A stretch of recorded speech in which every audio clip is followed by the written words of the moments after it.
Today we're gonna check out Rusty and let's see if we can make that puppy purr. There's a lot of work to be done, so let's get to it, guys. Come, check this out.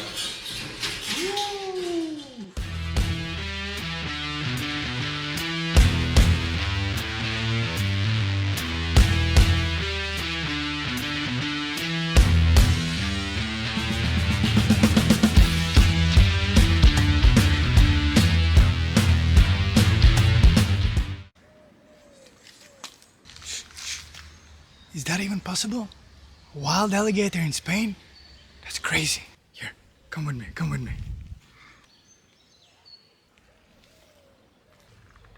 Look there. It's the most ferocious animal in the planet.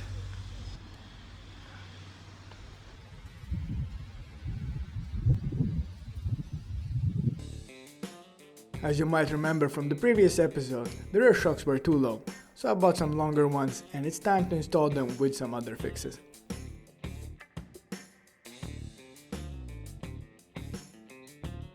While removing the old shocks and the wheel, I remembered that there is something obstructing the swing arm and it can't swing quite as much as I would like to.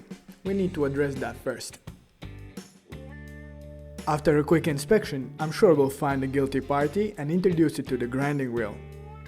I found a culprit why the swing arm, this here, doesn't go any lower, and awkward angle here, but here's this.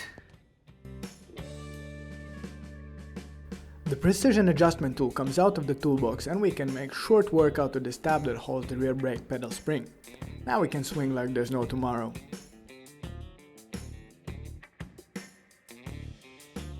One of the shock mounts was welded poorly and it has broken off. We need to fix that if we want to live. I cut in a groove on both sides of the mount. My idea was to fill it in with the weld and make sure a deeper penetration. That's what she said. I squeezed the parts together with a clamp and with the help of Thor's anger I merged them into one for eternity.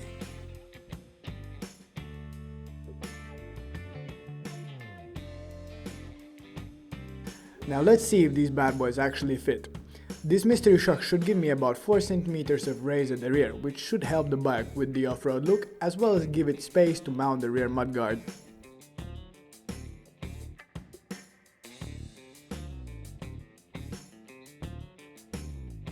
Oh, it looks bang on! Speaking of that, it's what will be happening with my teeth and spine because the springs on this are harder than a 5th grade math problem. Hey, have you liked this video and subscribed to the channel yet? What's going on here? So the next offender is this. Has to look something like a motocross bike. It's not great, it's very plasticky, but well, that's what we got. We build it for cheap. That's what we do here. Let's go. Oh, we can't have Rusty wearing just one shoe, so next up is a proper dirt bike tire up front. And this is the job I'm least looking forward to. I've done it many times and I still suck at it, and almost always punctured in a tube. This is 1 hour of struggle, sweat, tears, anger, despair and hopelessness compressed in front of your eyes. It's basically a Titanic movie. I did in fact hit the iceberg at the end when I heard the dreaded sound of wind leaving the tube. And of course, I spent 1 hour off camera to fix it. I present you Puss in Boots.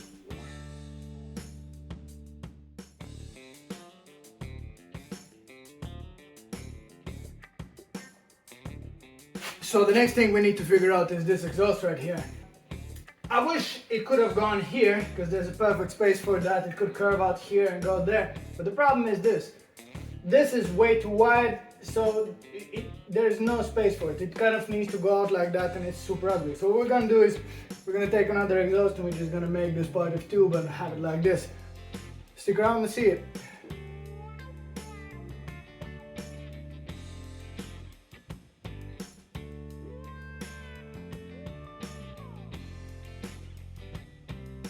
After measuring off the tube I need, a few quick cuts gives me the part of the exhaust that I'm missing. It's not very straight, but neither is the road to success.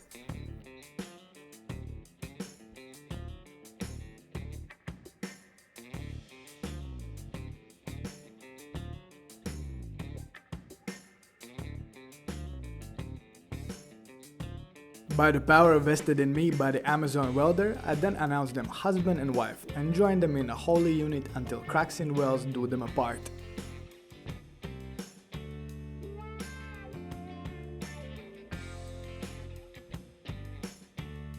I love the end result here. It ties in the overall theme of the bike excellent. Witness me!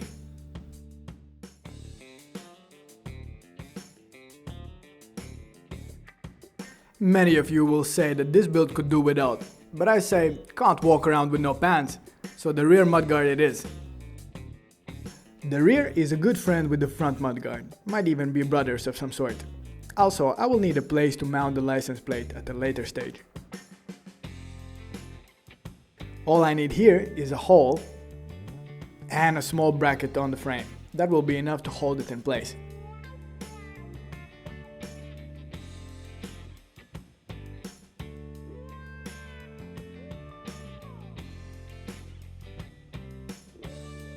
Now guys, let me know in the comments if you like the bike better with or without the rear mudguard. I personally enjoy it.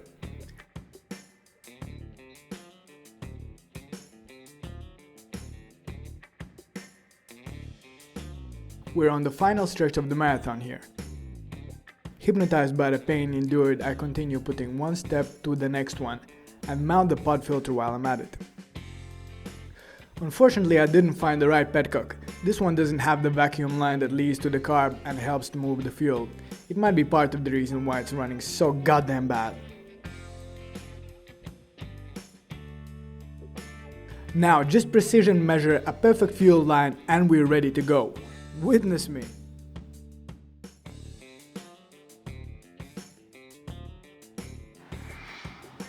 The real ignition is gonna go here. But for now we'll just do a little bit of a hacky wacky just to get it moving.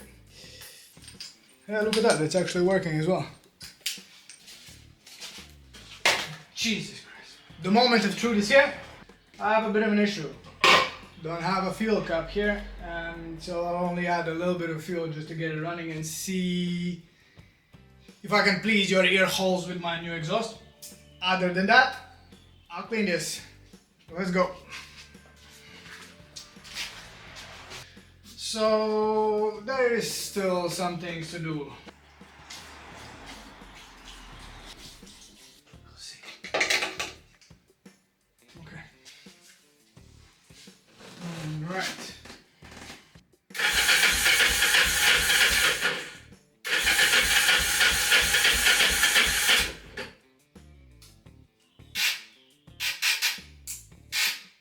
All right, let me attend to that.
God damn, it's so much traffic.